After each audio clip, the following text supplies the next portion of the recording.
정말 귀중한 시간 바쁘실 텐데도 이렇게 할애해 주셔서 정말 감사드립니다.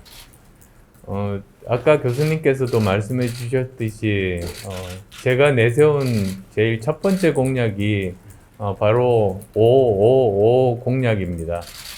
즉 원자력 발전 기술을 포함해서 5개의 과학 기술을 가지게 되면 우리나라는 5개의 삼성전자급의 회사를 보유할 수 있게 되고, 그러면 우리는 세계 5대 강국 G5에 들어갈 수 있다. 이제 그런 공약입니다. 그리고 특히 그냥 보통 수준의 과학 기술로는 그걸 이룰 수가 없으니까 초격차, 즉 조그만 격차가 아니라 2등이 도저히 못 따라올 만큼 격차를 벌리는 초격차 기술을 확보를 해야만이 우리가 안정적으로 발전할 수 있다.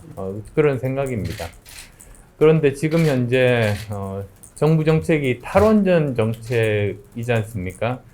저는 이건 간단하게 말씀드리면 위험과 공포를 잘 구분하지 못해서 온 것이라고 생각합니다. 사실 자동차와 비행기를 놓고 볼 때 어떤 것이 더 위험한가, 어떤 것이 더 사고도 많이 나고 사람이 많이 죽는가? 자동차 사고 아니겠습니까? 그런데 사람들은 오히려 비행기 사고에 대한 공포감이 더 많은 거죠.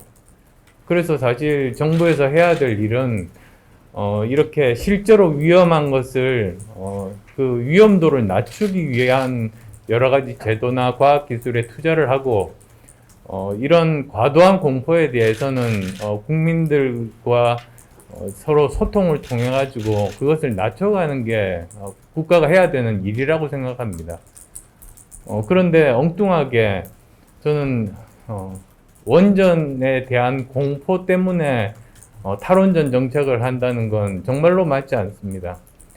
자동차가 사고가 내서 사람을 죽인다고 그럼 자동차를 없애자. 저는 정부 주장이 이거라고 생각하거든요.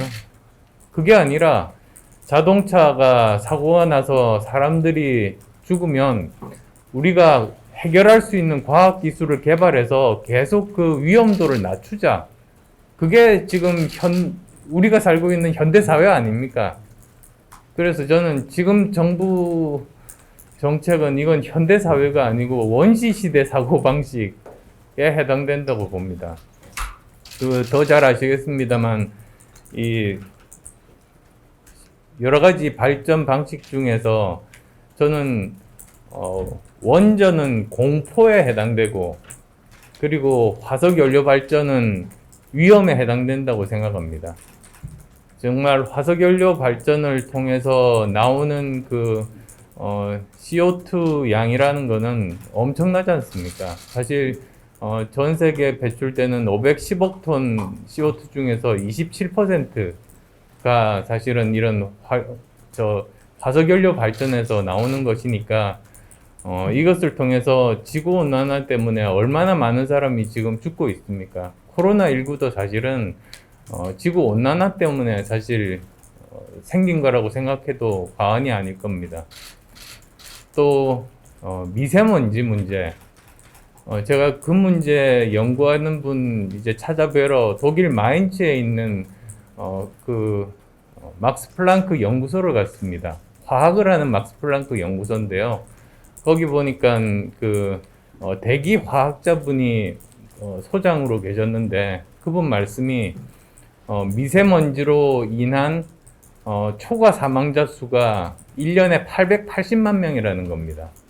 아시겠지만 초과 사망자 수라는 거는 만약에 어떤 원인이 없었으면 죽지 않아도 될 사람 숫자니까, 미세먼지 때문에 전 세계적으로 880만 명이 매년 죽어나가는, 그게 흡연자 사망자 수보다 더 많습니다. 그러니까 미세먼지가 흡연보다 더 위험하다는 거죠. 그래서 화석 연료 발전은 실제 위험, 실제로 사람을 지금 현재 이 시간에서도 죽이는 것이고, 원자력 발전은 공포 아닙니까? 미래에 이런 그 방사능 누출 사고라든지 또는 그 연료봉 재처리 문제라든지 이런 것들에 대한 것들인데, 이건 기술로 우리가 해결해 나가는 노력을 하면서 지금 벌써 뭐 3세대 원전만 해도 굉장히 안전해졌고 4세대는 아마 훨씬 더 안전해질 거고요. SMR은 물론 뭐 당연하게 훨씬 더 안전하게 설계가 되고 있으니까 저는 이런 식으로 문제를 해결해 가는 것이 맞지, 탈원전 하자는 말은 아까 말씀드린 대로 자동차 사고 때문에 사람이 죽어나가니까 자동차를 쓰지 말자, 자동차 없애자, 이런 정말 원시인들 사고방식과 저는 똑같다는 생각이고요.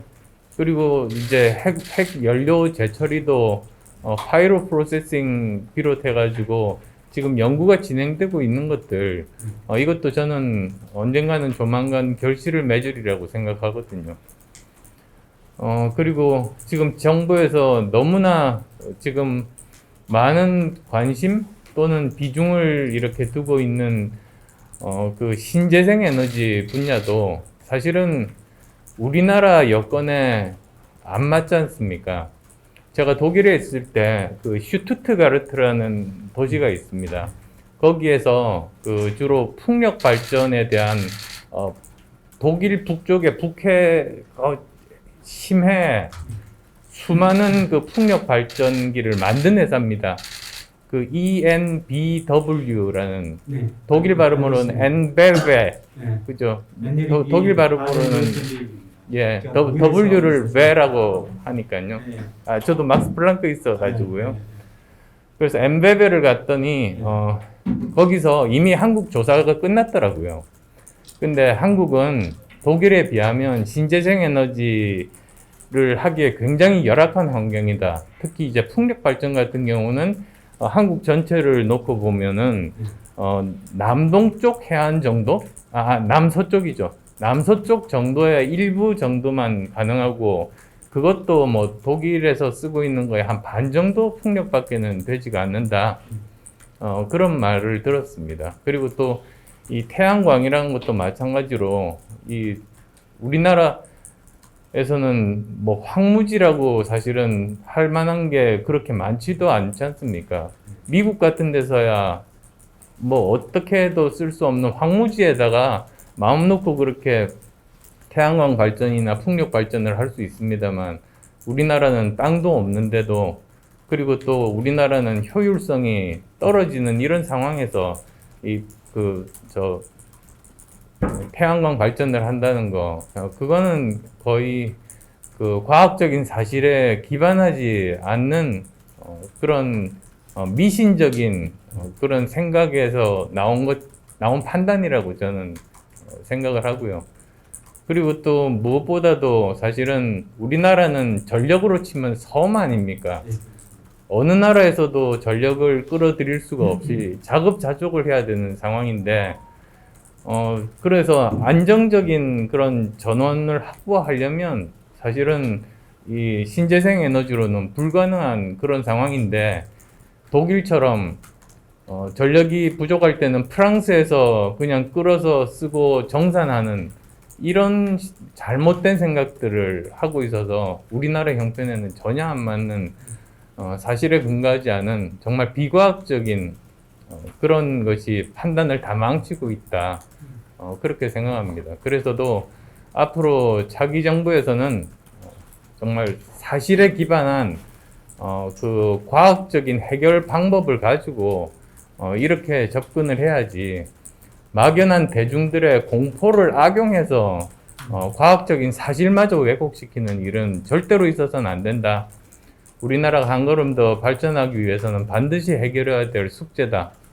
제 생각은 그렇습니다. 오랜만에 예직장에 오게 되니까 참 감회가 새롭습니다. 학교도 훨씬 발전하고 또 대전도 발전한 것 같아요.